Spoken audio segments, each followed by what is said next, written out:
de Palestina, pintan en contra de Estados Unidos, pintan la cara de Yasser Arafat, el muro está permanentemente con grafitis de la protesta de la resistencia. Acá vamos por una autopista, y a ustedes acá al fondo no lo ven, pero cada vez que avanzábamos en estos lugares, ahí le pedimos a Daniel que apague su micrófono a todos. Cada vez que dábamos vuelta y mirábamos así a lo lejos, se veía la cúpula de la mezquita que está dentro de Jerusalén. Para los palestinos eso era mostrarme con un orgullo increíble. Yo veía un pedacito de cúpula dorada y no le daba mucha importancia. Para ellos era algo anhelado que no podían, al cual no podían acceder, porque ellos no pueden entrar a Israel. Solamente pueden salir de Israel los palestinos que viven en Israel, pero los palestinos que viven en Cisjordania no tienen permiso para entrar a Israel. Entonces, los lugares sagrados, como por ejemplo, para ellos es la mezquita que está dentro de Jerusalén, no pueden acceder. Yo accedí porque me dieron un permiso especial y me di cuenta que yo estaba teniendo derecho a un privilegio que ellos no podían tener. Bueno, acá estamos viendo el mausoleo donde está Yasser Arafat. Es de una belleza arquitectónica muy, muy, muy conmovedora. Esto es la tumba de Yasser Arafat. Aquí están los que custodian todo el día. El edificio es sumamente luminoso y alrededor hay plantas que han traído de las distintas ciudades de Palestina para rendirle homenaje. Este otro es otro edificio al poeta Mahmoud Darwish, que es una exquisitez de la literatura palestina. Es una arquitectura que simboliza un libro abierto, es muy conmovedor, está en un lugar alto de Ramallah. Aquí están los compañeros que me llevaron a visitar, y cuando Darwish, es muy interesante porque Darwish era un poeta que leía su poesía en canchas de fútbol. Es decir, son muy poéticos los árabes en general y los palestinos. Ahí entramos dentro del museo, esta muchacha nos está haciendo la recorrida, se ven los distintos libros que él publicó. Él terminó refugiado en París y es homenajeado como un símbolo de la resistencia. Ya murió Darwish, pero tiene un valor muy interesante porque siendo uno de los poetas de la resistencia, y lo vemos con Yasser Arafat, él estuvo en contra de los acuerdos de Oslo, que después los va a explicar con detenimiento Gabriel. Él lo rechazó, los acuerdos de Oslo, dijo que no se podía abandonar el programa histórico de la OLP, y bueno, nunca más regresó. Calquilia, aquí entramos en una ciudad donde pudimos acercarnos al muro. Esta es la única foto que tengo mía de Palestina. Pudimos acercarnos al muro y ver, fíjense, toda la ciudad rodeada de este muro. Del otro lado han quedado tierras muy fértiles a las cuales los palestinos no tienen derecho a ingresar.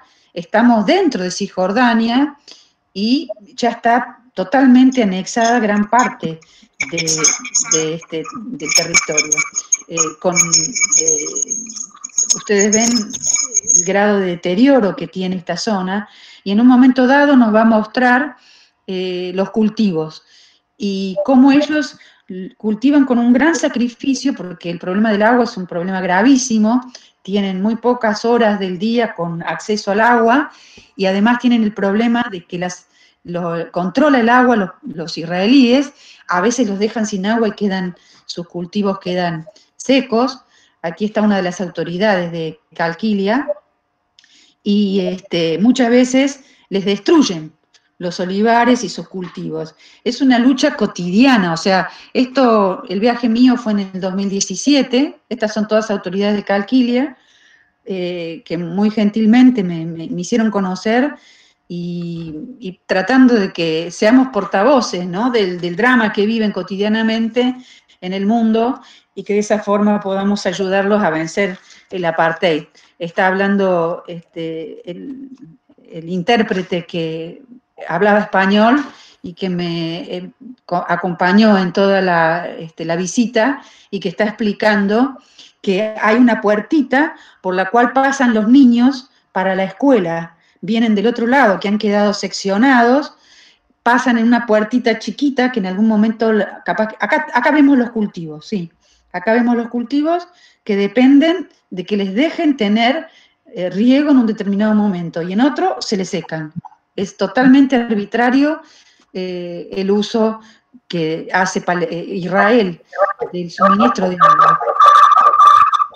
Y si no, tal vez, Silvia Contreras, ¿podés apagar tu micrófono? Sí. Ahí está.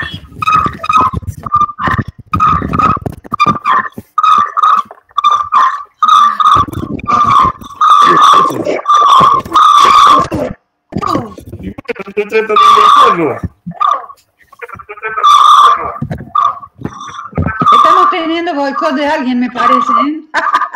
Me parece que algún sionista nos está ahí haciendo la guerra. Bueno, en algún momento va a mostrar una puertita chiquita, que es una puertita que está hecha para que pasen los beduinos que viven del otro lado, las tribus beduinas, los niños que puedan ir a la escuela.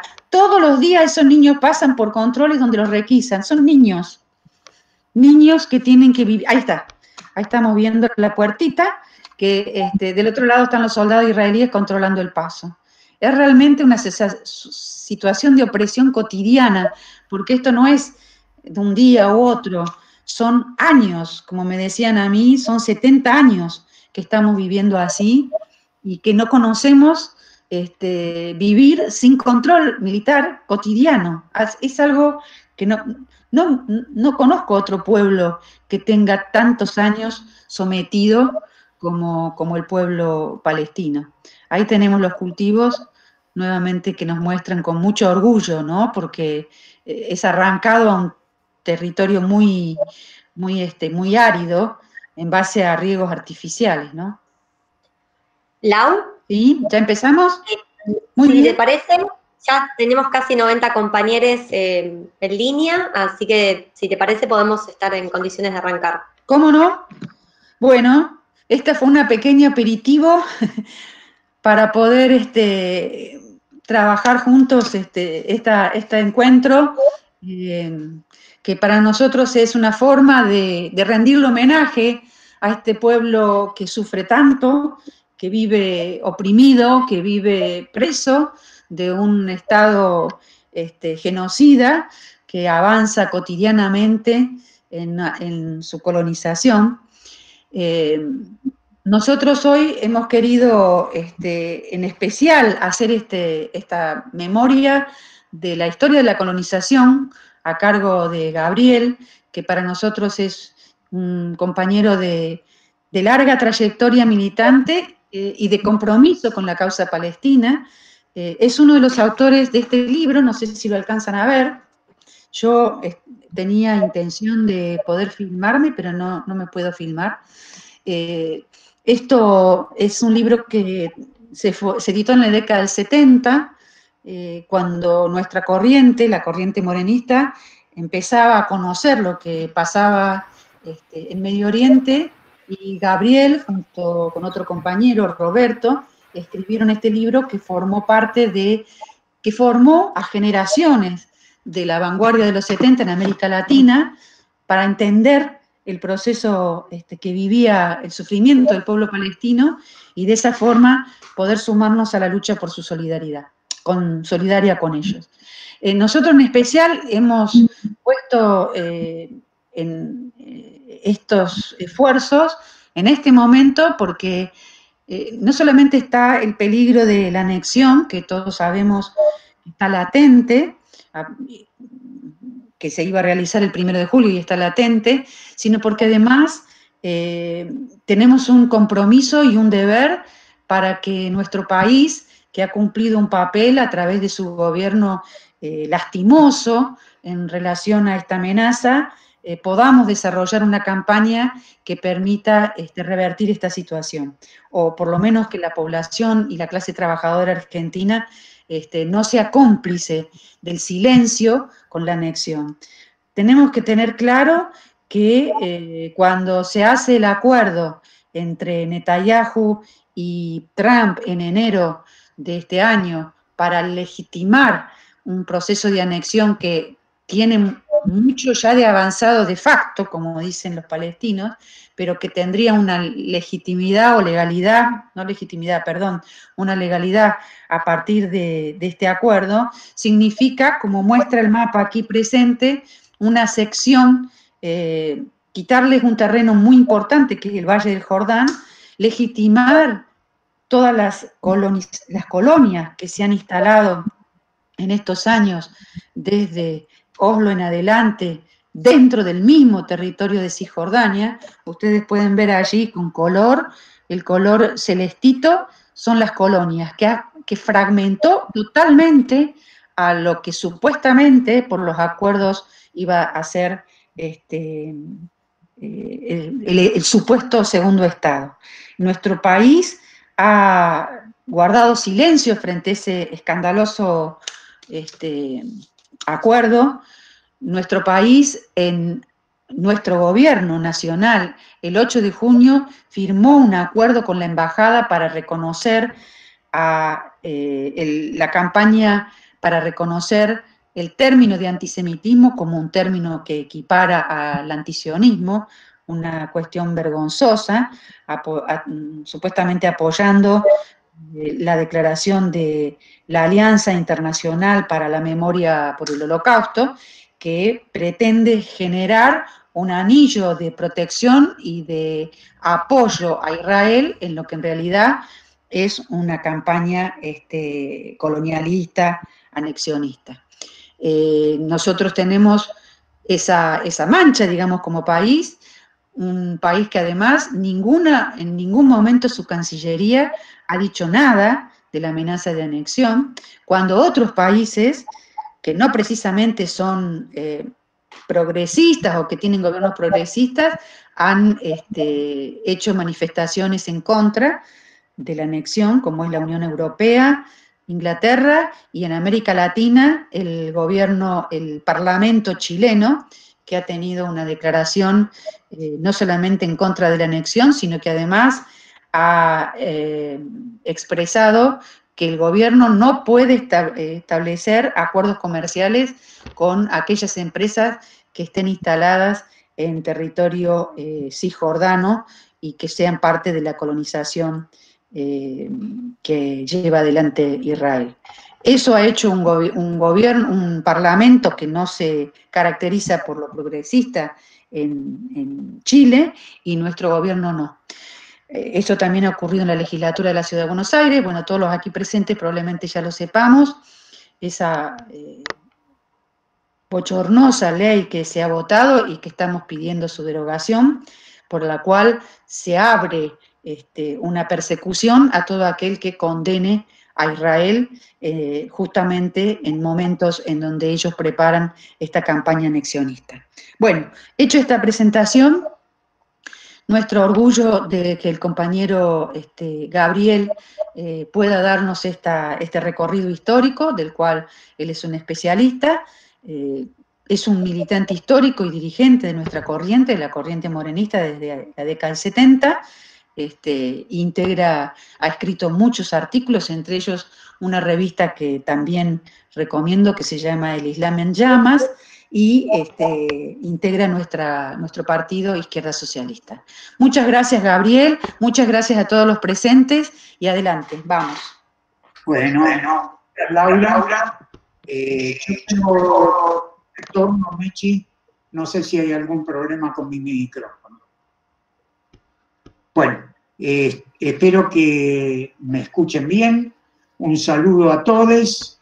Quiero decirles en primer lugar que más de 90 compañeras, compañeros y compañeras de distintos puntos del país se sumen a este encuentro.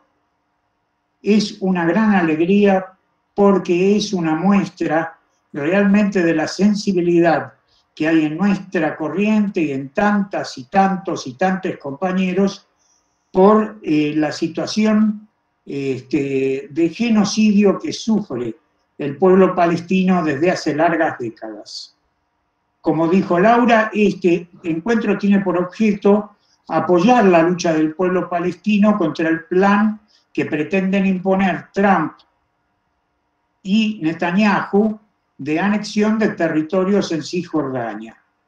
Y quiero decir que nos detengamos un momento en este hecho antes de ir a un panorama histórico sobre lo que significa esta lucha, para decir lo siguiente. Laura señaló que las anexiones iban a comenzar el 1 de julio y eso no se ha concretado. El propio gobierno de Netanyahu anunció que se postergaba.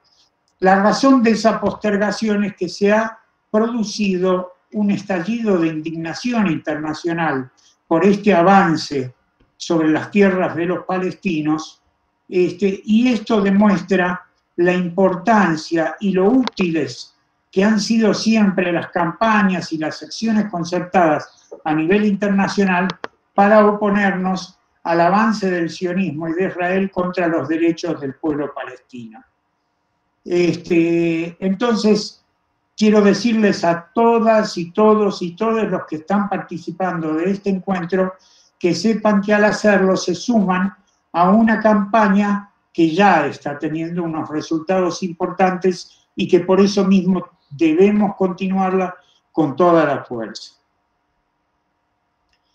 Entonces, en primer lugar, decirles que para nuestra corriente, la UIT y nuestro partido de Izquierda Socialista, esto es continuar una larguísima tradición que tenemos de estar junto a los pueblos que luchan por su independencia y contra el dominio imperialista en todo el mundo, pero que una parte fundamental de esa tradición es la lucha contra el dominio imperialista en Medio Oriente.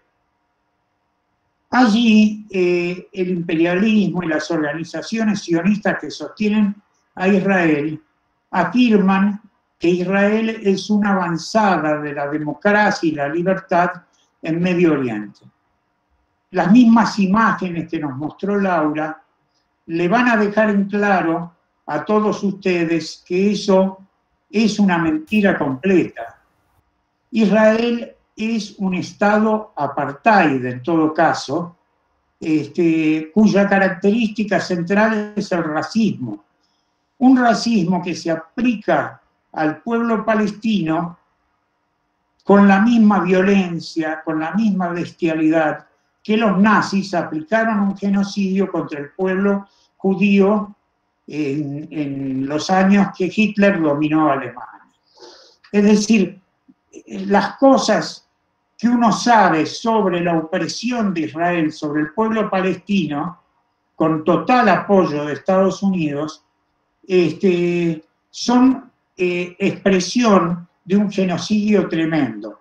Hay miles y miles y miles de palestinos que pasan muchos años encarcelados, hay centenares y miles de palestinos que fueron asesinados por las tropas israelíes, y el único crimen que han cometido estos compañeras y compañeros palestinos es luchar por la defensa de su tierra. Ese es todo su crimen. Entonces tenemos que decir con toda claridad que Israel es un Estado que no puede mejorarse ni reformarse, y por eso nosotros mismos adherimos a la consigna histórica de la Organización para la Liberación de Palestina de luchar por un Estado palestino laico, democrático y no racista en todo el territorio de Palestina, expulsando a los sionistas. Esta consigna histórica tiene una importancia extraordinaria. Como explicó Laura, en un momento fue abandonada por la Organización para la Liberación de Palestina, pero a nuestro juicio sigue siendo la única perspectiva justa para expulsar a Israel y expulsar al imperialismo de la región. tenemos que tener en claro que los actores de este drama histórico vienen de muchos siglos. El pueblo palestino, junto a todos los pueblos árabes y los pueblos musulmanes, es heredero de una civilización que nació allá por el siglo VII, en el 600 y pico de la era cristiana, a partir de un hecho histórico que es el surgimiento de una clase comercial en las costas del Mar Rojo, en las ciudades de las costas del Mar Rojo, en la península arábiga. Esa clase comercial se apoyaba en las caravanas que recorrían grandes distancias en el desierto en busca de mercancías para intercambiar. Un problema que enfrentaban esas caravanas era que eran continuamente asaltadas por tribus beduinas, tribus nómades del desierto, que buscaban, por supuesto, el pillaje para apropiarse de lo que llevaban esas caravanas. Hacia mediados del siglo VII, un grupo de comerciantes que tenía una figura destacada en quien se conoció en la historia como Mahoma, el profeta y fundador del Islam, buscaron un acuerdo con tribus beduinas que consistía en que las tribus beduinas se convirtieran en el ejército que protegiera las caravanas. Es una larga historia, pero ese acuerdo se concretó y a partir de allí las caravanas no solo pudieron avanzar con seguridad, sino que empezaron a expandirse enormemente por territorios muy alejados de las ciudades de origen. Así fue que el Islam, llevando su tradición, su comercio, su religión, en muchos casos su idioma, el árabe, se fue extendiendo por todo el norte de África, por el sur de la península arábiga y hacia el oriente se extendió por todo lo que hoy sería Turquía, Irak, Irán, Afganistán, Pakistán, es decir, llegó hasta la India.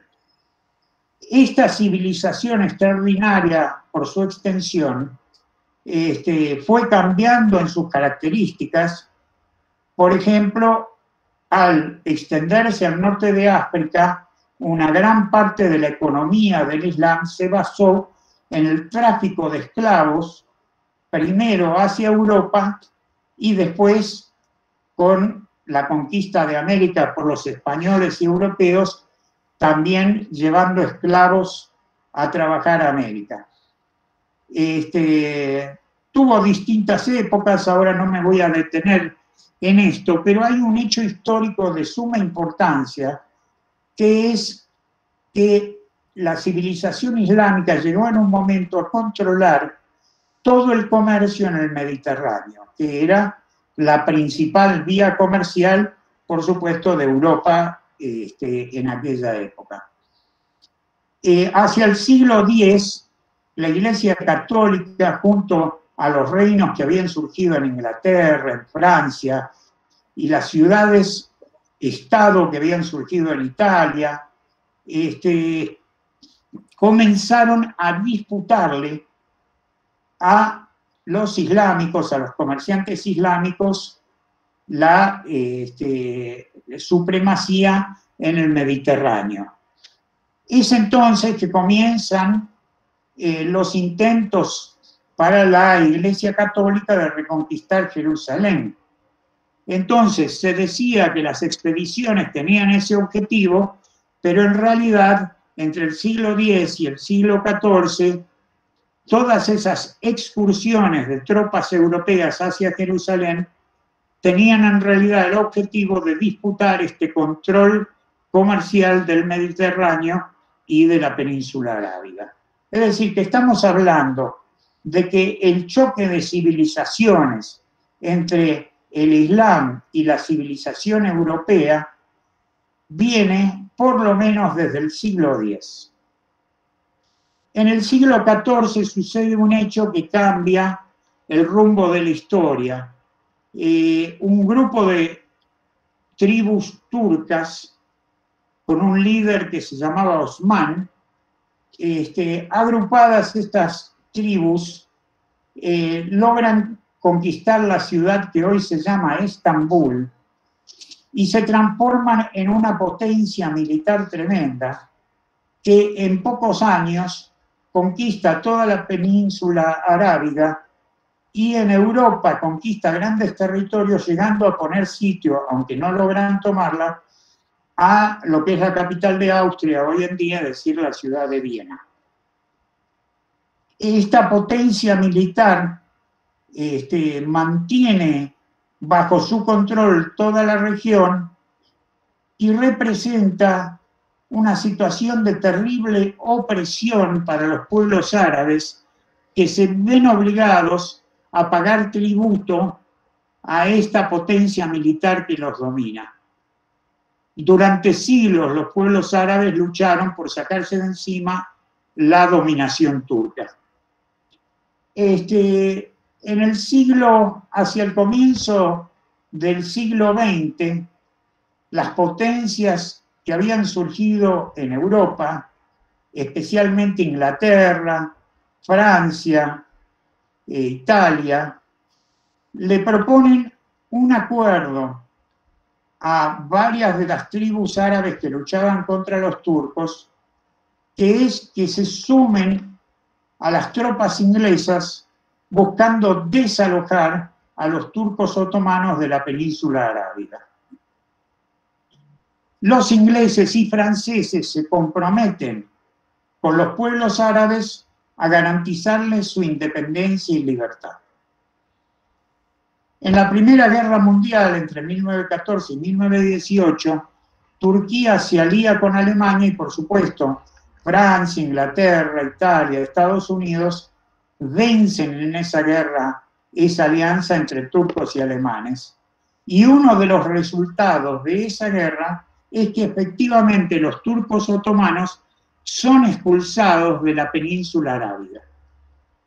Inmediatamente los pueblos árabes exigen, los de Egipto, Arabia Saudita, Palestina, el Líbano, Siria, Irak, exigen a ingleses y franceses que cumplan su promesa de otorgarles la independencia.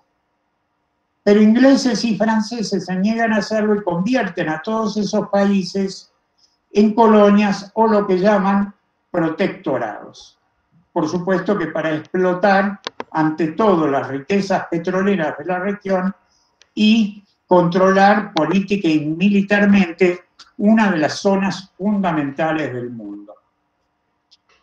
Allí comienza entonces la historia de la resistencia árabe en toda la península árabe y en Palestina contra este dominio de las potencias imperialistas. El pueblo palestino se convierte en la década de 1930 en la vanguardia de esta lucha, con una larguísima insurrección que dura 3 años, entre 1936 y 1939, y que incluye una huelga general que va a durar nada menos que 6 meses. Sin embargo, esa extraordinaria lucha del pueblo palestino fue derrotada. No fue solo el ejército inglés presente en Palestina el que logró esa derrota de los palestinos, contó con la complicidad, con la alianza de una organización sionista, militar, terrorista que existía en la zona y que se llamaba la Haganah. Esta organización se había constituido a partir de la instalación en la zona de grupos de colonos sionistas que Inglaterra había facilitado su llegada a la zona. Y acá tenemos que hacer un paréntesis histórico para explicar qué es el sionismo. A fines del siglo XIX, en la Rusia zarista, existía una gran cantidad, cientos de miles de judíos, que sufrían continuas persecuciones y represiones, los llamados pogroms, a manos de las fuerzas militares del zar, y era una situación desesperante.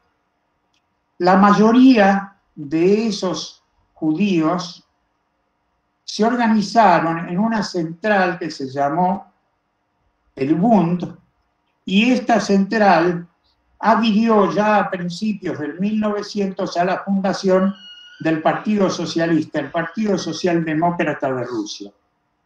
Sin embargo, un pequeño grupo de intelectuales y aventureros judíos, encabezados por un periodista de nombre Teodoro Herzl, retomaron lo que era una vieja tradición de decir que, de acuerdo a las antiguas escrituras, al pueblo judío le correspondía el territorio de Palestina.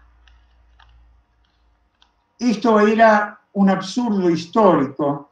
Los judíos de Rusia y de Europa Oriental no tenían nada que ver con aquellos judíos originarios del Medio Oriente.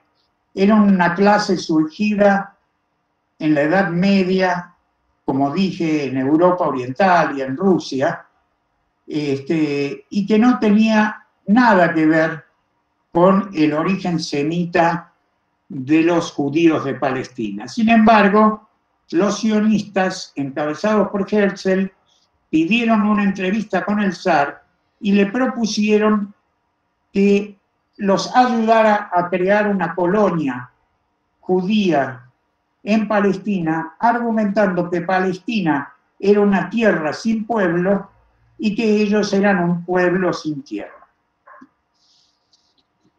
El zar de Rusia no aceptó apoyar esta aventura. Herzl intentó también con el emperador alemán, el Kaiser alemán, pero donde sí consiguieron los sionistas finalmente que los escucharan fue, como dijimos, los ingleses y franceses, que al comienzo ya de la Primera Guerra Mundial le prometieron a los sionistas facilitar su instalación en Palestina, y así lo hicieron. Empezaron a llevar colonos judíos a Palestina, que en un principio fueron bien recibidos por los palestinos, los veían simplemente como vecinos laboriosos que iban a trabajar sus campos. Sin embargo, como dijimos, estos colonos sionistas tenían otro plan.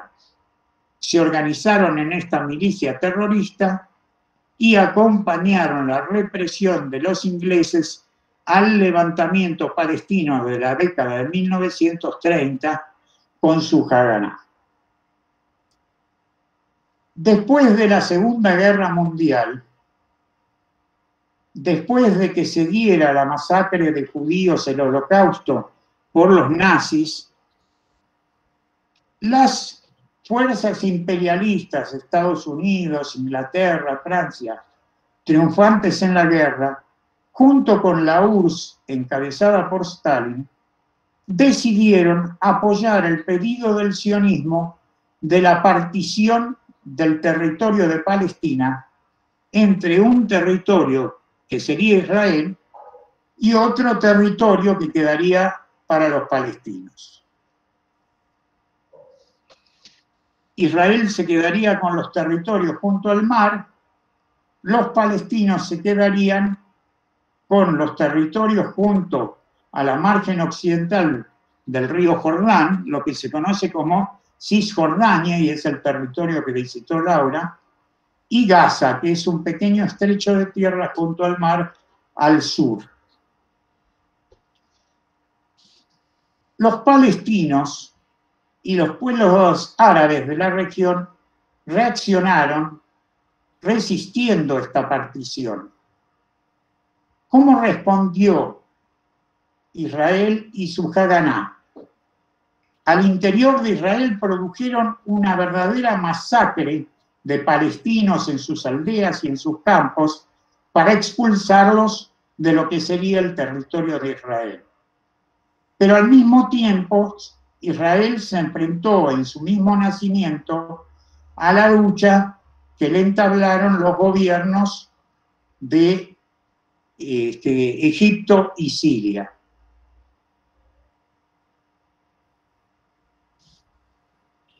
Con el apoyo de las tropas imperialistas de Inglaterra y Francia, los ejércitos de Egipto y Siria fueron derrotados e Israel pudo aplastar a los palestinos y expulsar a cientos de miles de sus tierras.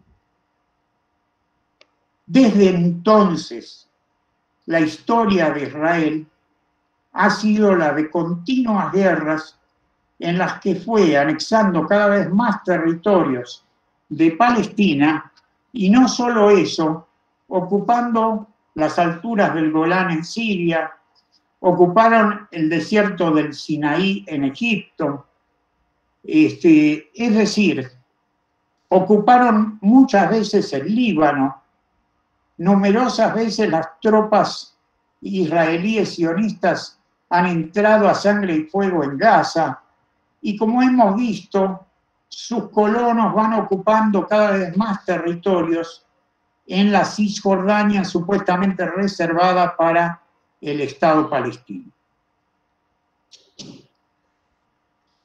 En los países árabes, especialmente Egipto, Siria, Irak, surgieron gobiernos nacionalistas que intentaron enfrentar la existencia de Israel y apoyaron durante muchos años la causa del pueblo palestino. Como dije, eso llevó a numerosas situaciones de enfrentamiento donde Israel invariablemente contó con el apoyo del imperialismo, en particular el imperialismo norteamericano, y logró Israel varias veces derrotar a los ejércitos árabes. En la década del 60, los palestinos se dieron una organización que se llamó la Organización para la Liberación de Palestina. Esta organización tenía características muy particulares. Era realmente un Estado en el exilio. Se apoyaba en los campos de refugiados y en las ciudades habitadas por los palestinos expulsados de Israel, es decir, en Cisjordania, en Gaza, pero también había numerosos centros palestinos, por ejemplo, en el Líbano, en Siria, en Irak. Y en todos esos campos de refugiados, la Organización para la Liberación de Palestina era reconocida por los palestinos como su organización nacional, su Estado. Esta organización dio un paso extraordinario cuando se dio un programa de lucha que se sintetizaba en una gran consigna, que es luchar por expulsar al sionismo e imponer un Estado palestino laico, democrático y no racista desde el río Jordán hasta el mar, es decir, en todo el territorio histórico de Palestina. Nuestra corriente desde entonces apoyó esta lucha, señalando que aunque nosotros luchamos por el socialismo, por el gobierno de los trabajadores y los pueblos, estamos convencidos de que la lucha por una Palestina laica, democrática y no racista es la lucha que en el Medio Oriente puede abrir el camino hacia esa lucha por la revolución socialista, que, como lo hicieron siempre los revolucionarios, tenemos que estar junto al pueblo oprimido de Palestina para luchar por sus derechos nacionales, y que en ese camino los trabajadores de la región encontrarán la senda de la lucha por el socialismo. O sea que desde entonces nosotros hemos estado junto a los palestinos con su consigna nacional. La lucha tiene un momento de gran dificultad en la década del 80, a principios de la década del 80. La conducción de la OLP, encabezada por Yasser Arafat, se encontraba en los campamentos de refugiados del Líbano Israel invadió el Líbano, tomó esos campos de refugiados y obligó a la conducción de la OLP a exiliarse en Túnez. A partir de ese momento parecía que el movimiento palestino había sufrido una grave derrota. Sin embargo, acá tenemos que introducir otro sujeto fundamental en esta lucha y que hoy en día tiene un papel muy relevante en el Medio Oriente. En 1980 se había dado la revolución iraní, donde los ayatolás terminaron copando el poder. Desde que eso sucedió, adquirieron estas corrientes islámicas una gran influencia en todo el Medio Oriente. Ante la invasión del Líbano por Israel en 1982, surgió una corriente islámica en el Líbano llamada Hezbollah, que organizó la resistencia contra los israelíes, apoyada en la red de mezquitas que hay en todo el país, en el Líbano.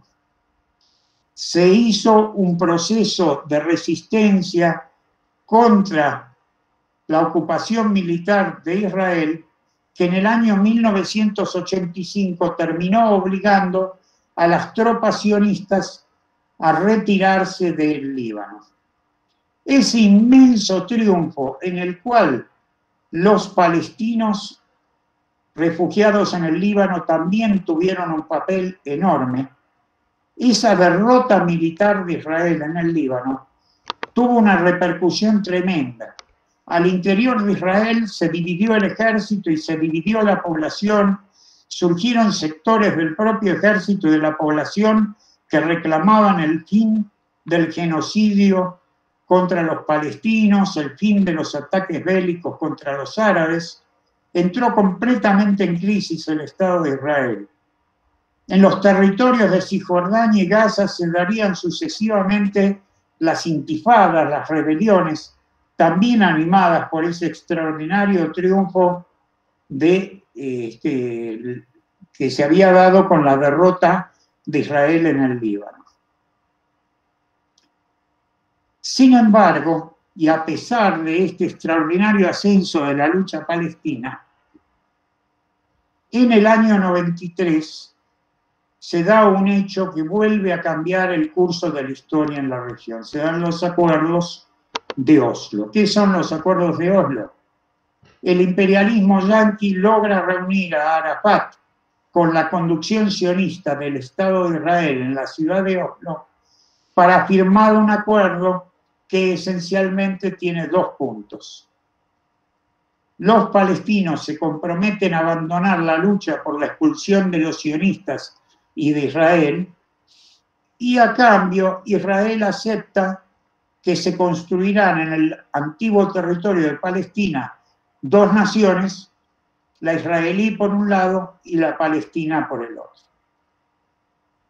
Cuando se dio este acuerdo, numerosas corrientes entre las que nos encontramos, denunciamos que ese acuerdo solo serviría para traicionar la lucha del pueblo palestino, para frenar las intifadas e impedir que la crisis de Israel llevara a la destrucción y a la expulsión de los sionistas, que era una maniobra del imperialismo y que lamentablemente Yasser Arafat, que en su momento había cumplido un papel tan progresivo, impulsando la lucha por el Estado laico, democrático y no racista en toda Palestina, que ahora Arafat se sumara a este proyecto.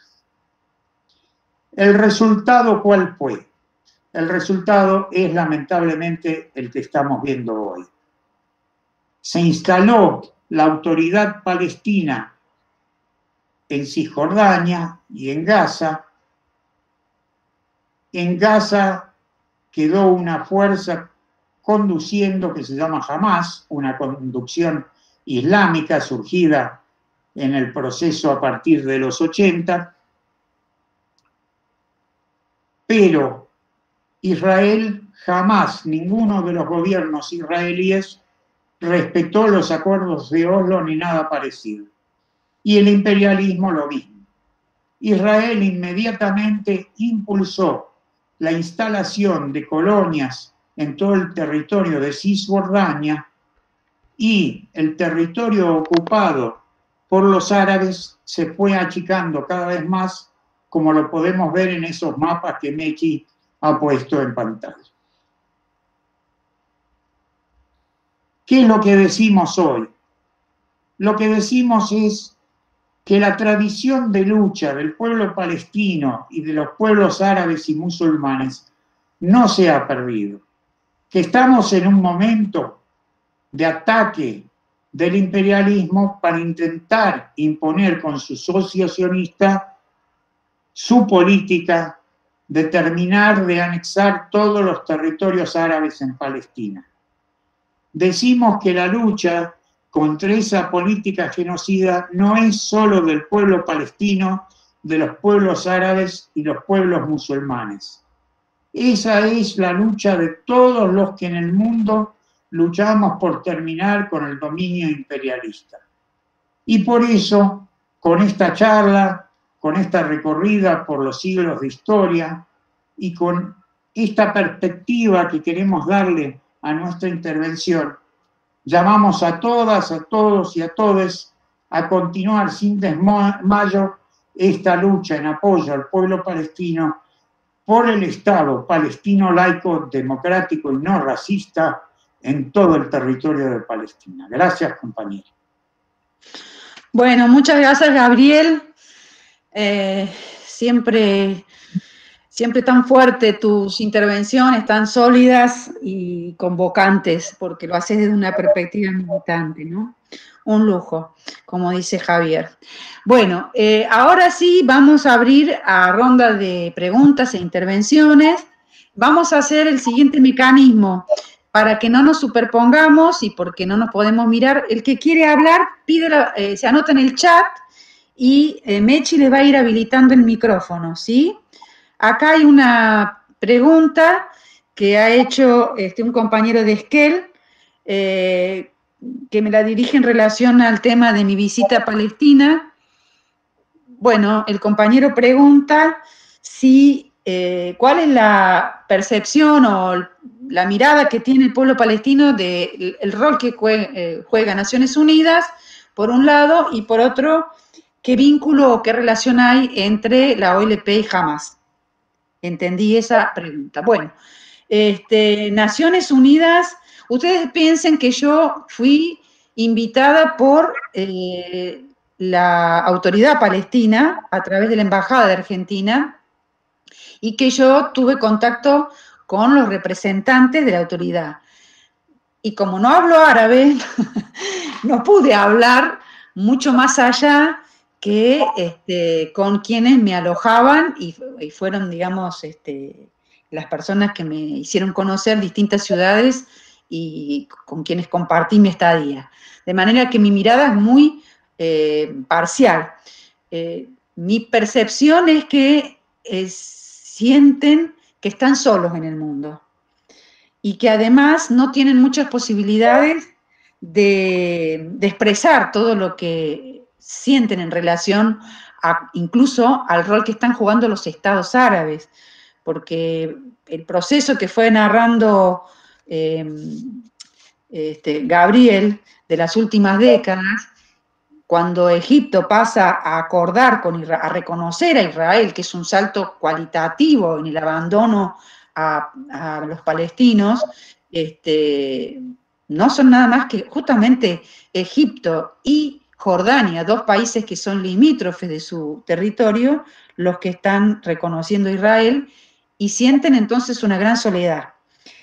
Por supuesto, ellos dicen en su discurso que se cumplan las resoluciones de la ONU, que desde el 48 plantearon el derecho al retorno y desde el 67 que se replegaran de los territorios ocupados los israelíes. Pero eso no se cumple y cuando uno profundiza las relaciones, declaran, pero nadie hace nada porque se cumplan. Y eso lo ven también para el momento actual, donde se han pronunciado contra las anexiones los distintos países de Europa, que a su vez son los responsables de la situación que vive el pueblo palestino, porque son ellos los que promovieron la creación del Estado de Israel, pero que no concretan con acciones que permitan que se cumplan esas resoluciones. En relación a cómo están las cosas entre la OLP y Hamás, están tirantes, están muy tirantes. Ustedes piensen que Hamás, que gobierna en Gaza, Gaza es un territorio, creo que tiene 365 kilómetros cuadrados y allí viven 2 millones de personas con una densidad de población de 4.200 por kilómetro cuadrado. Es decir, es un campo de concentración totalmente cortado del mundo, que está controlado en todas sus fronteras, no puede ni siquiera salir. Y el vínculo con la autoridad palestina es un vínculo que no tiene ni siquiera una territorialidad, es decir, no pueden pasar de un lado a otro. En los acuerdos de Oslo se había establecido que iba a haber un corredor, son dos territorios totalmente seccionados y no hay ningún corredor. Y hay un posicionamiento político totalmente distinto. Jamás enfrenta el status quo que se instala y al cual la autoridad palestina trata y querría que funcionara. Los últimos acuerdos de Netanyahu con Trump en enero hicieron que la propia autoridad palestina se quebrara en esa expectativa y reconociera que los acuerdos de Oslo no van y están muertos. Entonces, no conozco en este momento si hay un acercamiento. Cuando yo fui hace 2 años, era una situación totalmente tirante, digamos. Laura, creo que hay una pregunta sobre el rol de Siria, Assad y Rusia. Si querés, trato de contestar algo al respecto. Dale, métele vos. Bueno, es una excelente pregunta, porque como todos sabemos, Siria es uno de los países grandes de la península arábiga y que tuvo un rol muy importante en los años 50 junto a Egipto como parte del frente de países que rechazaba a Israel, que no reconocía a Israel y que apoyaba a los palestinos. Tanto es así que cuando los palestinos son expulsados de sus tierras, una gran comunidad palestina se reúne en Siria y tiene el apoyo del padre del actual presidente, Assad, que les dio su apoyo y también fue un apoyo para el surgimiento de la Organización para la Liberación de Palestina. Pero en la década del 70, tanto el gobierno de Egipto como el de Siria giraron, como dijo Laura, al acuerdo con Estados Unidos y Siria no llegó a reconocer a Israel, Egipto sí. Pero Siria tenía un tema, que era que tenía un territorio ocupado por Israel, las alturas de Golán, en la frontera entre Israel y Siria. Y a partir de ese acuerdo con el imperialismo, Siria prácticamente dejó de luchar por la recuperación de sus territorios y su apoyo a la OLP fue cada vez menor. Cuando se dieron los acuerdos de Oslo, Siria apoyó esos acuerdos, al igual que Egipto, etc. Es decir, fue parte de ese gran acuerdo orquestado por el imperialismo. Ahora, cuando tuvimos la guerra civil en Siria contra el gobierno ultradictatorial que se había convertido el gobierno del hijo de Assad, que está en el poder, se dio en un momento claramente la posibilidad de una revolución que derrocara a la dictadura de Assad e impusiera la democracia en el país. Sin embargo, Siria recibió el apoyo de Rusia, de China, y de Irán para sostener al dictador Assad, y en ese camino las fuerzas que luchaban por la democracia, incluyendo por supuesto a los palestinos en Siria, se han visto derrotadas. Hay todo otro capítulo de esta guerra que no podemos olvidar, que es el pueblo kurdo. Los kurdos son un pueblo árabe que está dividido entre 5 países debido a cómo dividieron los imperialistas las fronteras en la región. Los kurdos intervinieron en la lucha porque había aparecido en Siria otro actor que se conoció como ISIS, que es una corriente contrarrevolucionaria, pero enfrentada también con el gobierno de Assad. Los kurdos enfrentaron y derrotaron a ISIS, pero el resultado final de esa lucha ahora es que las tropas rusas y sirias están volviendo a ocupar todo el territorio de Siria. ¿Qué quiere decir esto de conjunto? Quiere decir que Rusia, que de últimas en Medio Oriente actúa como aliado de Israel y de Estados Unidos, y Siria son un escollo más para el avance de la revolución árabe. Esta es la realidad hoy en día que estamos viendo.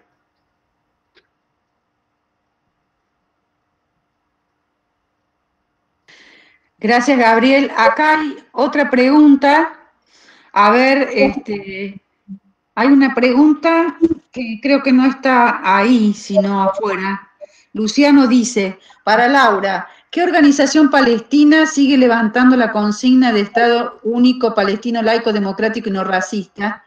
¿Y cuál sería la salida para la población? Bueno, la OLP no la levanta. La OLP, que está integrada por varias organizaciones, entre ellas Al-Fatah, que es el sector de la organización particular que tenía Yasser Arafat, y otras, Frente de Liberación Palestina, etcétera, son varias, es como un frente, no levanta ya su consigna desde que hacen los acuerdos de Oslo que señaló Gabriel. Jamás sí levanta seguir reclamando el derecho al retorno. Eso significa la destrucción del Estado de Israel, aunque no se formule exactamente. Pero jamás no es laica, digamos, tiene esa contradicción. El fenómeno por el cual pasa a tener peso una corriente islámica es sobre la base de la derrota que significó para el pueblo palestino los acuerdos de Oslo. Entonces, jamás se crece y tiene y triunfa electoralmente, le gana las elecciones a la OLP en Gaza, justamente por la desilusión que tienen, porque no se concretaron las promesas que la OLP había sembrado en relación a la posibilidad de dos estados. Entonces, exactamente el programa de la OLP histórico, las dos corrientes más importantes hoy no la levantan. Si hay grupos más pequeños que la levantan, no lo conocemos. Ustedes piensen que no tenemos un contacto directo con la vida interna, digamos, de Palestina o de propio Israel. Pero sí hay sectores que son, incluso dentro de Israel, gente, organizaciones que son judías, no sionistas, y que están planteando una relación de iguales, que no es la que lleva adelante hoy el sionismo. Y son judíos y están dentro del terreno israelí. Lees la otra pregunta, la de Otto, para vos, Gabriel, Otto. A ver, acá está. ¿Te la leo? El apoyo a la constitución del ficticio Estado de Israel en 1948 también vino de la mano de Stalin, además del imperialismo. Para Gabriel, ¿Cuál fue el argumento de la URSS en las Naciones Unidas?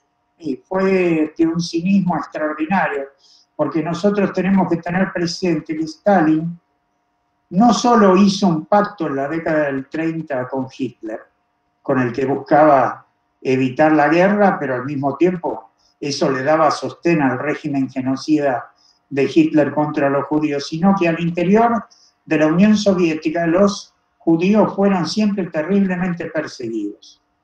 Su argumento en las Naciones Unidas fue que de esa manera se hacía una reparación histórica hacia el pueblo judío que había sido masacrado por Stalin. Al mismo tiempo, Stalin tenía la ilusión porque entre los sionistas había un ala que se decía socialdemócrata. Y Stalin creía que apoyándose en esa corriente socialdemócrata, él iba a poder controlar lo que pasaba con Israel.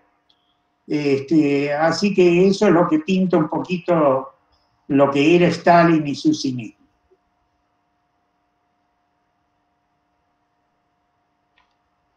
Tu micrófono, Laura. Hay dos preguntas más que quiero que las contestes vos, y yo voy a contestar después una que hace Erika. Esa la voy a contestar yo después. Pero a vos te dejo esta. ¿Cuál ha sido el papel de los judíos en Argentina antes y después de la creación del Estado de Israel, dado que la mayoría de ellos eran comunistas? Y otra más que dice, ¿podés comentar la situación del Líbano hoy? ¿Qué rol tiene Hezbolá, la crisis? Sí, el tema de los judíos en la Argentina, con todo respeto, Ana, yo creo que decir que la mayoría de ellos eran comunistas en la Argentina es una exageración. Hay dos ubicaciones que tenemos que tener. Hacia fines del siglo XIX, principios del siglo XX, vino una gran migración judía a las provincias de Santa Fe y Entre Ríos, impulsadas por judíos ricos de Francia e Inglaterra. Ellos veían que esa era una manera de sacarse de encima a sus parientes pobres, pero créanlo o no, hubo incluso sionistas que pensaron que dado que había una gran población judía en el campo, en Santa Fe y en Entre Ríos, que allí se podría constituir el Estado Nacional Judío. Eso nunca llegó a concretarse, por supuesto, pero anduvo dando vueltas. Una parte muy importante de esa población judía que vino migrante a fines del siglo XIX, principios del siglo XX, se fue a las grandes ciudades, a Rosario y a Buenos Aires. La mayoría se convirtieron en comerciantes o en profesionales.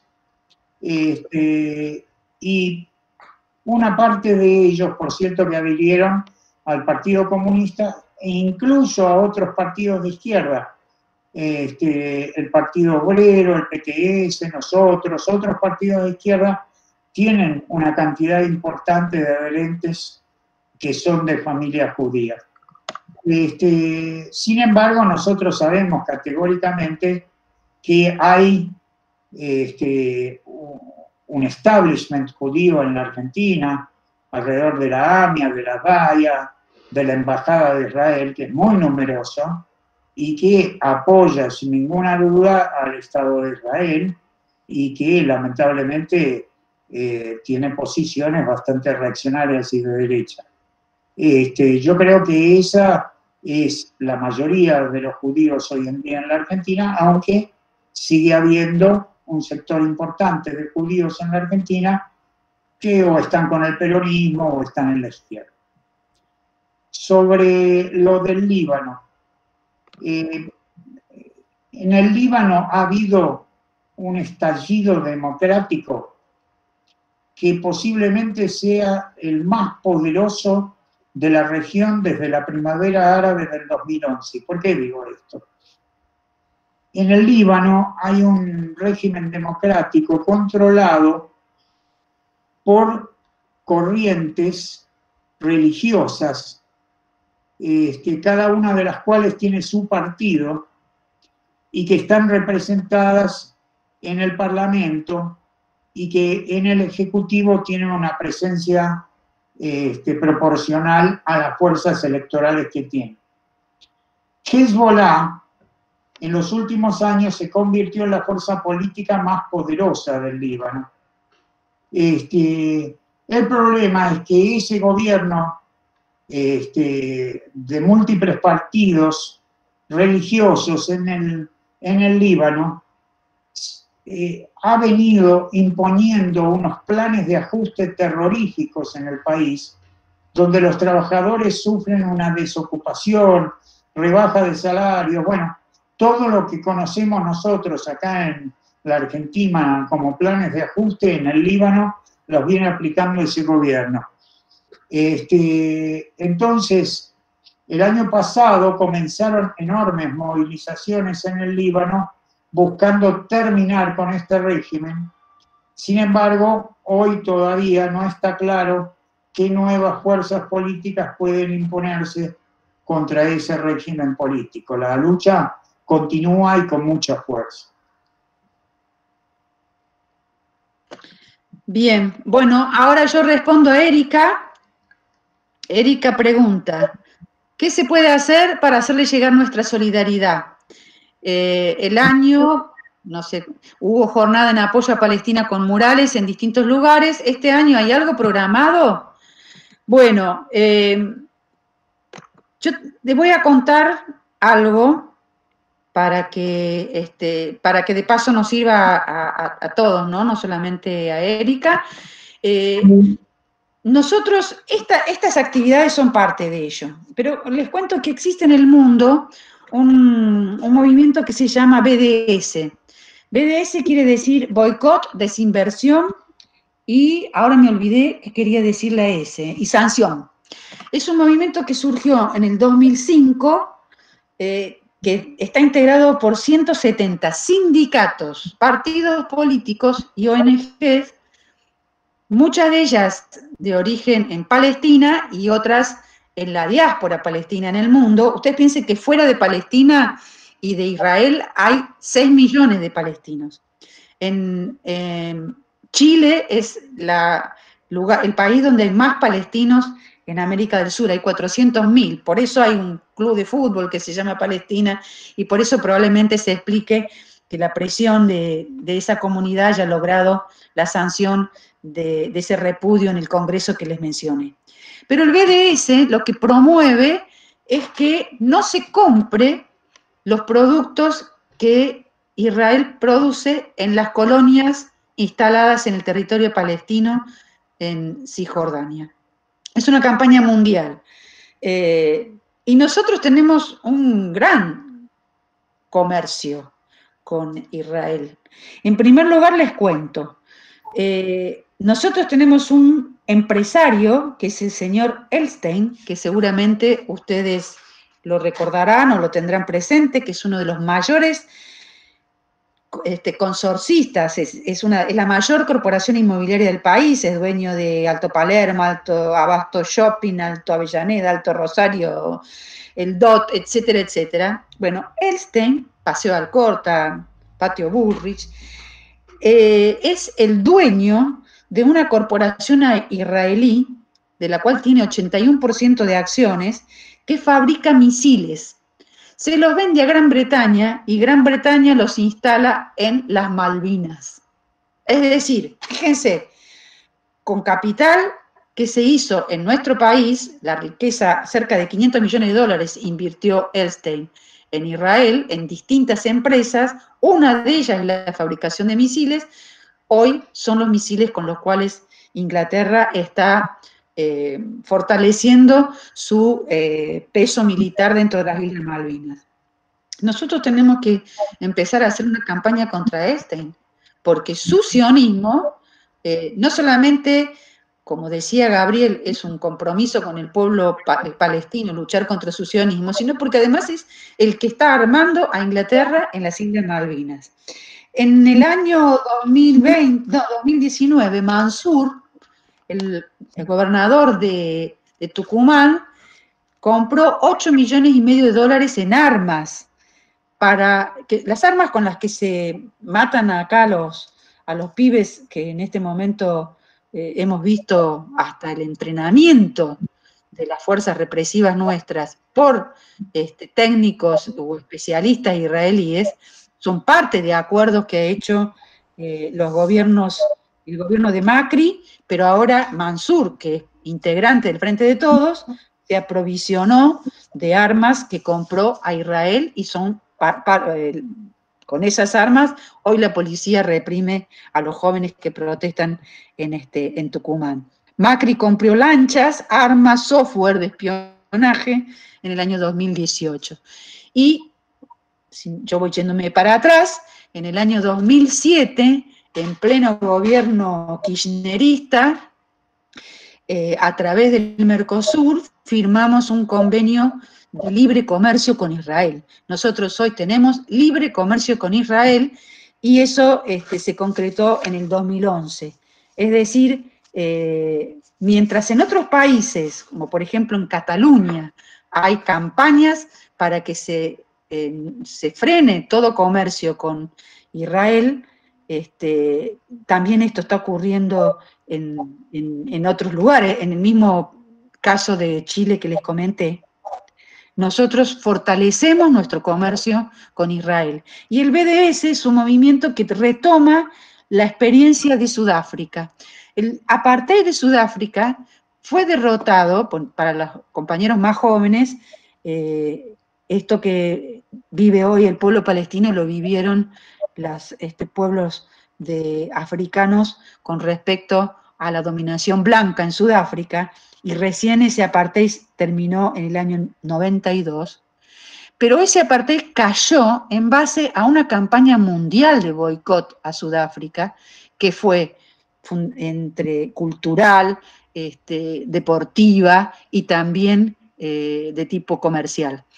Importantísimos eventos,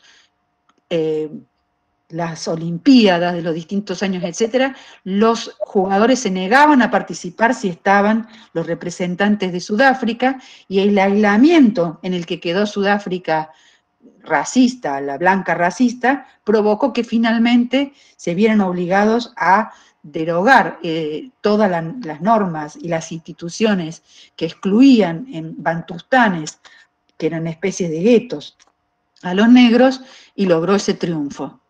Hoy llegó, una de los símbolos de eso fue que Mandela fue puesto en libertad y finalmente terminó siendo presidente.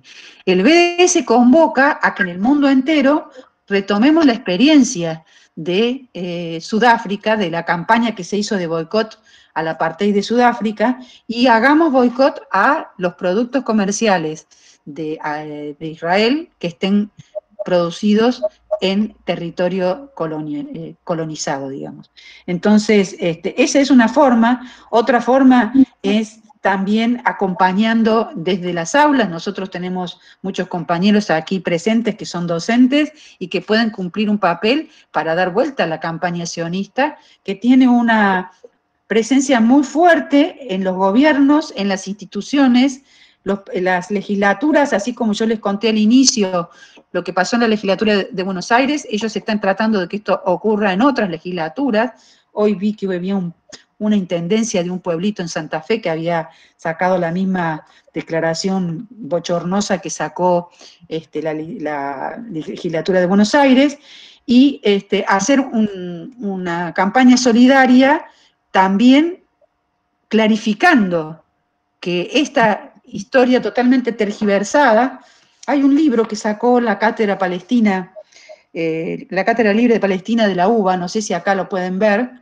Este libro se llama Palestina en los textos escolares de Israel. Está escrito por una muchacha, una profesora israelí que vive en Jerusalén y que denuncia cómo se le lava la cabeza a las jóvenes generaciones de Israel para que se crean el discurso del sionismo como el discurso válido, y están formando una generación de pibes que son monstruosos, que tienen están totalmente deshumanizados, y bueno, qué orgullo que una mujer israelí, bueno, esta cátedra que está en nuestra ciudad ayuda en ese sentido, y el Comité Palestino-Argentino de Solidaridad con el Pueblo Palestino también realiza actividades de difusión a las cuales nosotros nos podemos ir sumando. Laura, sí. Es cierto que los israelíes de centro izquierda que integraban los kibbutz sostienen al sionismo como los de ultraderecha. Estuve viendo movilizaciones en Israel en contra del sionismo. Bueno, quería contestar esto.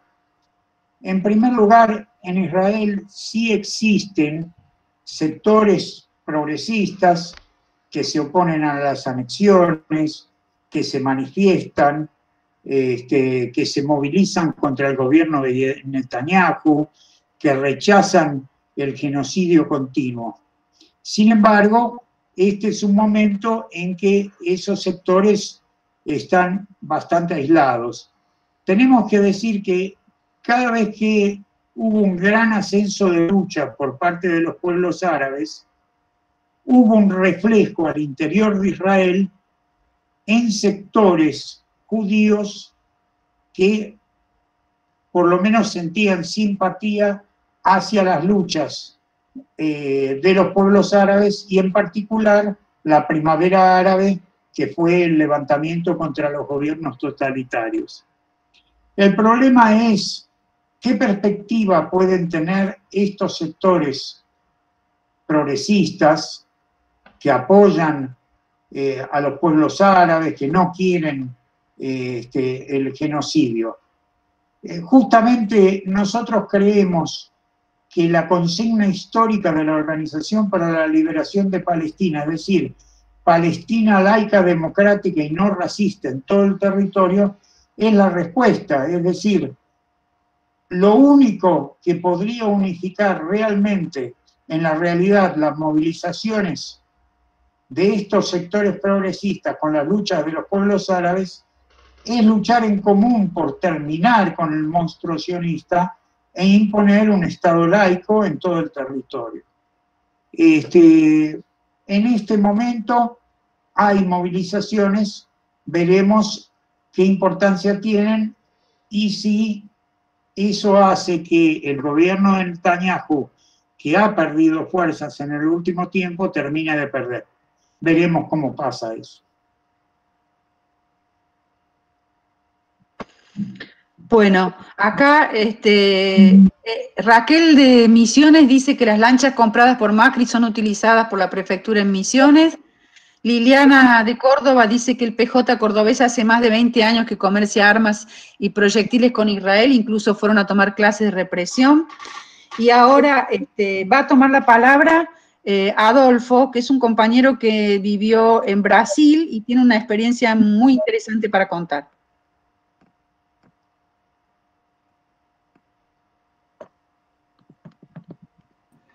No, primero y antes que nada quería felicitar a los compañeros organizadores de la charla y sobre todo la exposición de Gabriel, de Laurita, que son muy didácticas, muy útiles para toda la militancia para aprender de esta historia tan interesante.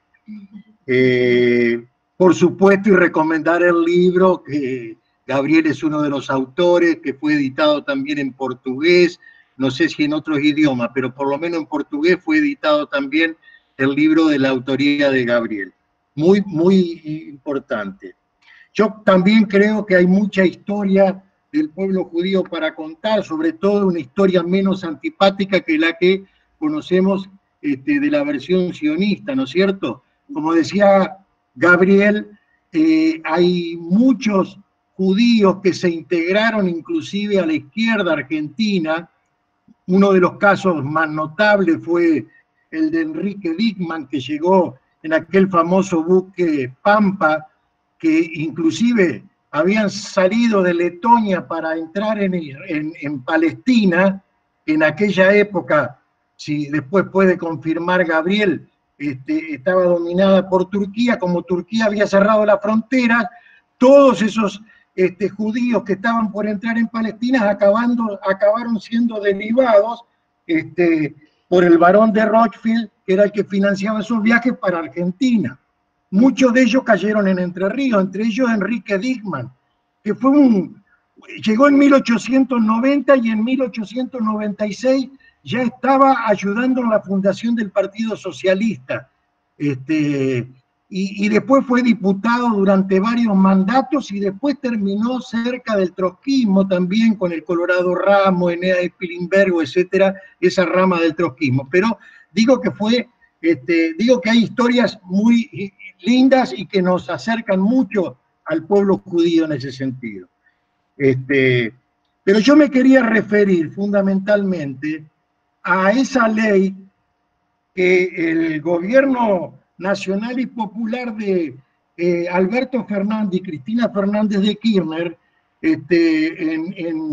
en sociedad con la Embajada de Israel, acaban de imponernos, que es aquella que fue incluso bastante discutida en los foros de izquierda por la votación que tuvo el PIT en Capital, que quiere igualar el antisemitismo con el antisionismo.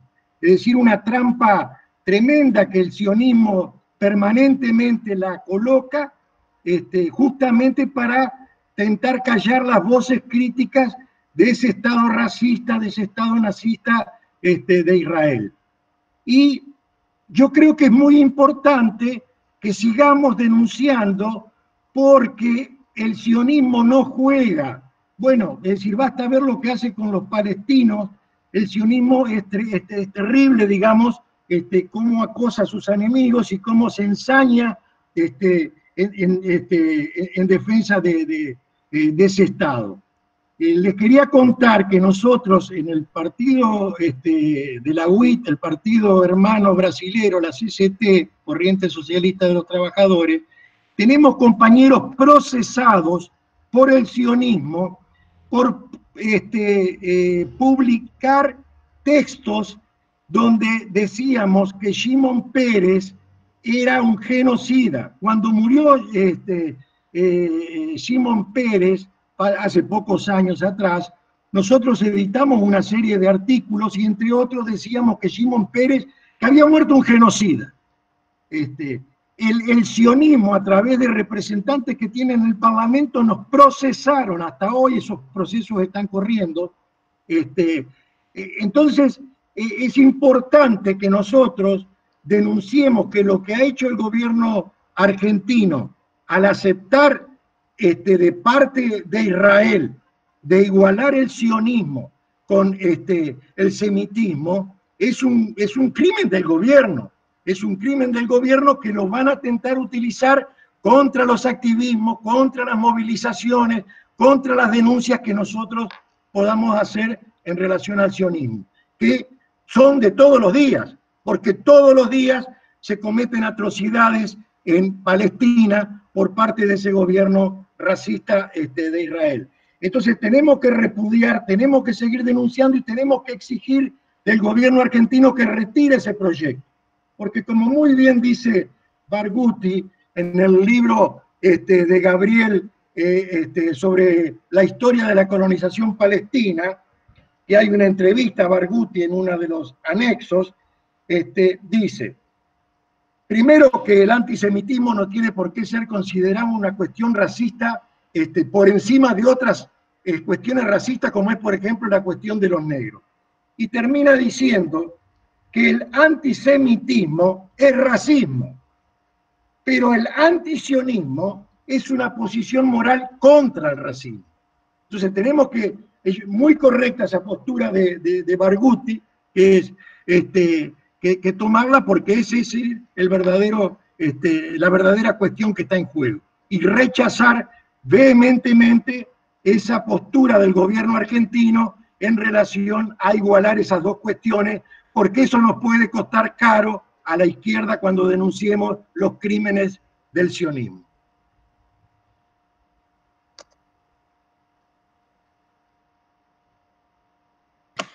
Bueno, acá hay algunas nuevas preguntas. Eduardo Eduardo Jofré pregunta cuáles son los productos de origen israelita para boicotearlos. Bueno, Eduardo no pierde tiempo, quiere ya cumplir. Bueno, tenemos que apropiarnos del trabajo que está haciendo el BDS argentino, meternos en su página web y conocerlos. En realidad, por ahí es más difícil un accionar individual, pero sí empezar a poner de relieve que estos acuerdos comerciales que está haciendo el gobierno argentino. Ahora, en plena pandemia, vino un avión israelí de la Fuerza Aérea Israelí para controlar la carne kosher que se está haciendo en Entre Ríos y en La Pampa.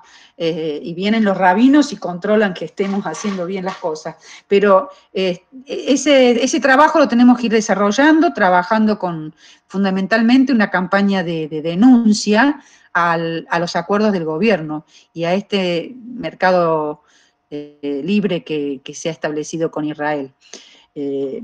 En cuanto a Juan Manuel dice, ¿será posible que se realice un cuadernillo de actualización para cumplimentar el libro de Gabriel y poder tener los conceptos históricos y actuales listos para el debate? Bueno, nos llevamos la invitación de Juan Manuel y lo propondremos a ver si dentro de las tareas que tiene hoy la editorial del partido podemos avanzar en eso.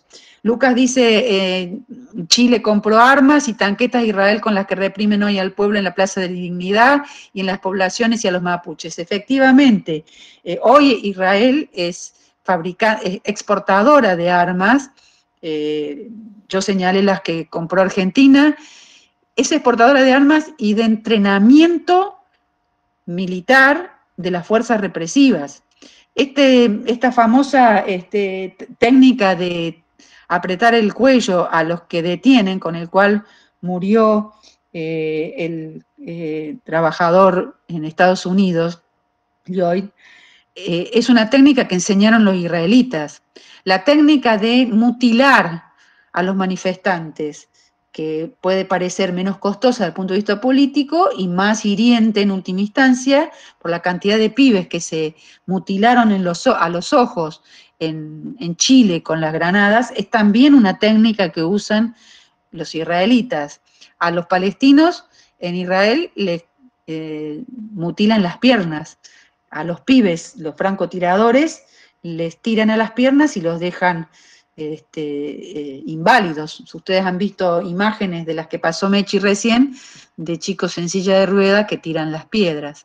Bueno, no sé si, Matías recomienda para todos los que sean docentes que miren en Ademis, hay un folleto que hizo Tiza en Mano, es Israel-Palestina, el conflicto Israel-Palestina, está en la página de Ademis y es parte del esfuerzo que Ademis hace para que las aulas nuestras sean parte de la construcción de una alternativa para los trabajadores de nuestro país y del mundo. En este caso, explicando el origen de la colonización, tal cual explicó Gabriela aquí. Es que él dice, históricamente, Israel, Estados Unidos, la Unión, el Reino Unido votan juntos en las resoluciones de la ONU como en bloque. Bueno, perfecto.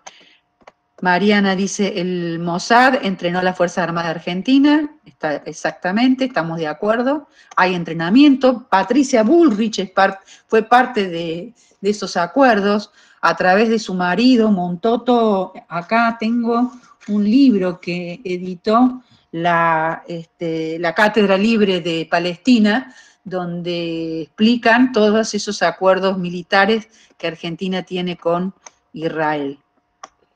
No sé si me olvido de alguno. Kimei pregunta, ¿Nasser reconoció a Israel? Sí. Nasser en la década, ahora me olvidé el año exacto, Gabriel, si vos lo podés decir, fue el primero en los campos de Davis, con ¿cómo se llama? Carter. Con Carter. Formalizó.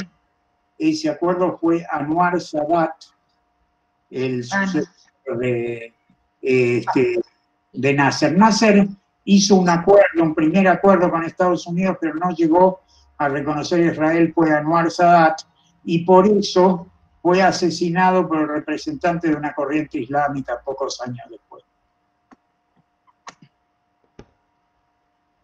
Tu micrófono, Laura. Sí, sí, me equivoqué, Nasser por Anwar Sadat, sí, perdón. No sé si hay otra pregunta más. Acá preguntan si el morenismo es la única corriente que plantea la destrucción del Estado de Israel, que plantea el resto del trotskismo. Bueno, ¿querés contestar, Laura, esa pregunta? No, te la dejo a vos, yo voy a contestar qué pasa en el Magreb. Ajá. Bueno, en principio, que yo sepa, en este momento en la Argentina, sí, el morenismo es la única corriente que plantea la destrucción del Estado de Israel. Otras corrientes más bien consideran que el movimiento palestino tiene que levantar la consigna de asamblea constituyente. Hay una polémica muy interesante de Nahuel Moreno sobre este tema. Javier, si ustedes se fijan en el chat, puso un link ahí en su comentario. Podrías ponerlo de nuevo, Javi, donde te da acceso a esos materiales de Nahuel Moreno, polemizando con los compañeros que proponen asamblea constituyente. En otros países no sé exactamente qué posturas tienen las corrientes trotskistas en este momento. Bueno, el libro dice acá, Isabel, que tiene actualizaciones hasta el 2008, así que gran parte de tu reclamo ha sido cumplido. Y Mariano nos sugiere una empresa líder en aire acondicionado que es de tecnología israelí, Electra. Una pregunta por allí era qué pasaba en los países del norte del África. Bueno, es sorprendente la solidaridad que tiene el resto de los pueblos árabes, no de los gobiernos, de los pueblos árabes con la causa palestina. Yo les voy a contar una anécdota. En el 2000, no me acuerdo exactamente, 2014, 2015, no recuerdo exactamente, yo viajé con una delegación de la WITSI, de nuestra corriente internacional, al Foro Social Mundial en Túnez, para llevar nuestras posturas, junto con los compañeros de Europa, de España, de Alemania, fuimos a presentar nuestras propuestas y particularmente en ese momento para armar una campaña mundial de solidaridad en Siria contra Assad. ¿Qué nos encontramos cuando entramos al predio del foro, que era en la facultad, la Universidad de Túnez, que es muy grande, es un campus enorme, al estilo de esos que tienen los norteamericanos, lleno de verde, etcétera?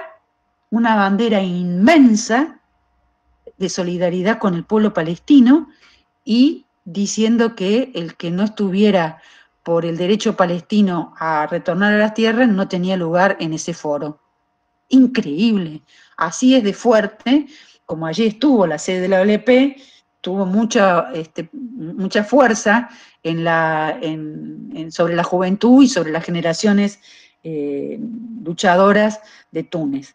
Pero también eso pasa en Argelia, en Egipto y en Marruecos, sorprendentemente. Al finalizar este encuentro, Mechi nos va a pasar un video de esta semana en una cancha de fútbol en Marruecos, donde toda la tribuna canta por Palestina. Algo que hermana al pueblo, a los pueblos árabes, la solidaridad a los pueblos árabes, no a los gobiernos que traicionan como pasó con Egipto. Javier Rionforte dice, es importante sumarse a la campaña de izquierda socialista y el FIT Unidad contra el vergonzoso acuerdo que firmó Alberto Fernández en nuestro país con el genocida Netanyahu. Bueno, totalmente de acuerdo. El embajador actual de Argentina e Israel es el corrupto Urribarri, del ex gobernador de Entre Ríos, dice César. y Manuel Alonso, que para derrotar el sionismo uno de los caminos es ingresar a Izquierda Socialista en el FITU. Muy bien, Manuel. Bueno, no sé si hay más preguntas, si no, siendo discretos, no sé si algún Catalina, Melanie, alguno Luciano, que quieren hacer alguna pregunta, si no, con respeto a los tiempos,